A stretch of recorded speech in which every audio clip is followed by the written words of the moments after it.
దివాళీ రోజు ఏమేమి వంటలు చేసినా చూపిస్తాను రండి. నా ఛానల్ ఎవరైనా ఫస్ట్ టైం చూస్తున్న వాళ్ళైతే లైక్ చేసి సబ్స్క్రైబ్ చేసుకోండి. ఇక్కడ నేను నైట్ కోసం అని చెప్పి గులాబ్ జామున్ చేస్తున్నా. ఎందుకంటే నైట్ అందరము అక్కడ క్రాకర్స్ వేల్చుకునేటప్పుడు ఎవరి ఇంట్లో చేసిన స్వీట్స్ అయినా ఆర్ట్స్ అయినా అందరు తీసుకొని కిందికి వస్తారు. అందుకే నేను ఇక్కడ గులాబ్ జామున్ తీసుకెళ్తున్నా. ఒక్కొక్కరు స్వీట్స్ ఆర్ట్స్ రెండు తీసుకొని వస్తారు, కానీ నేను ఇక్కడ ఒక స్వీట్స్ తీసుకొని వెళ్తున్నా. ఏమేమి తీసుకొచ్చారో లాస్ట్ లో చూపిస్తాను చూడండి. ఇక్కడ నేను గులాబ్ జామున్ ఫ్రై అయ్యంగా మిగిలిన ఆయిల్ ఉండే అందులోనే అప్పడాలు వేయించుతున్నా.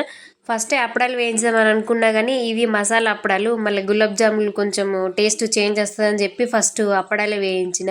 మధ్యాహ్నం లంచ్కి ఇక్కడ పప్పు చేసిన మా బావ కోసం అని, చారు కూడా చేసిన. ఇట్లా బాగా రోజులు అవుతుంది.